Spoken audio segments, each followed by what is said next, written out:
எவ்வளோ மெசேஜ் போட்டுட்டு டெலீட் பண்ணி பார்த்துட்டேன், ஒரு மரியாதையா பேசுவான்னு சொல்லிட்டு. ஆனா எப்படினாலும் இதை இதுக்கப்புறம் மரியாதையா பேச முடியாது.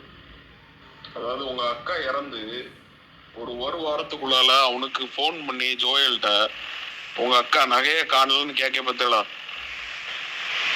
இதுக்கு வேண்டிதான் உங்க மாலாக்கா எங்களை கார்டியனா போட்டிருக்கு. புரிஞ்சா? ஏன்னா இதை விட எதுவுமே கிடையாது. இதை விட எதுவுமே சொல்ல முடியாது. ஏதோ அவங்க கடைசி நேரத்துல அவங்களுக்கு தோணி இருக்கு.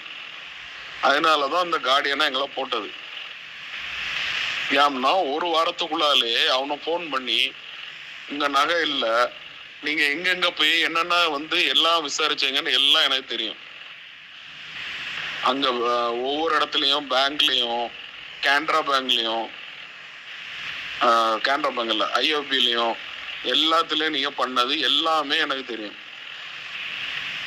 ஏன்னா இதுக்கு வேண்டிதான் எங்களை கார்டியனா போட்டது. அது உங்க நகை கிடையாது. அது உங்க அம்மா நகை கிடையாது, உங்க அப்பா நகை கிடையாது. அது மாலாக்காக்க நகை. அது அவனுக்கு மாலாக்கா தாலி என்கிட்ட தான் இருந்து, அவ ட்ரீட்மெண்ட்ல இருக்கச்சுமே ஃபுல்லா என்கிட்ட தான் இருந்து, என்கிட்ட தான் தந்துட்டு போனாவோ. ஏன் உங்ககிட்ட தரல? நீங்க ஆஸ்பத்திரியில தானே இருந்து, ஏன் உங்ககிட்ட தரல? ஏன்னா அது என்கிட்ட சொன்னாவோ, இதை ஜோயலுக்கு தான் போனோம் அப்படின்னு சொல்லி. அதனால அது என்கிட்ட தான் இருக்கு, அவனுக்கு தான் போகும். இது மட்டும் இல்ல, மாலாக்காக்க ஒவ்வொரு கம்மல் வரைக்கும் அவனுக்கு தான் போகும். அதை நீங்க வச்சிருக்கலாம், இப்போ நீங்க என்னவும் பண்ணலாம். ஆனா எல்லாமே அவனுக்கு தான் போகும். அவனுக்கு ரைட்ஸ் என்னவோ அது அவனுக்கு போகும். நான் கூட கொஞ்சம் விட்டுறலான்னு பார்த்தேன். சரி, ஏன்னா எனக்கே அவ்வளவு சொத்து இருக்கு, ஜோயலுக்கு நான் பாத்துக்கலான்னு பார்த்தேன். ஆனா அப்படி விட மாதிரி தெரியல. இப்போ ஒவ்வொன்றும் அவனுக்கு வரக்கூடிய ஒரு புடி மண்ணைய நான் வாங்கி கொடுத்துட்டு தான் போவேன். அவனுக்கு வர வேண்டிய எல்லாம் அவனுக்கு வரும். அது நான் எப்படி பண்ணுமோ லீகலா நான் பண்ணிக்கிட்டேன். ஏன்னா லீகல் கார்டியன் நாங்க தானே. எப்படி நான் அதை அவனுக்கு கொடுக்கணுமோ நான் கொடுத்துக்கிட்டேன். நோண்டி விட்டுட்டு நான் இனி விட மாட்டேன்.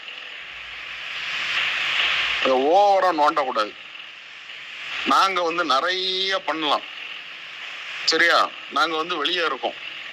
வெளியே நாங்க டவுனுக்குள்ள சிட்டிக்குள்ள இருக்கோம்.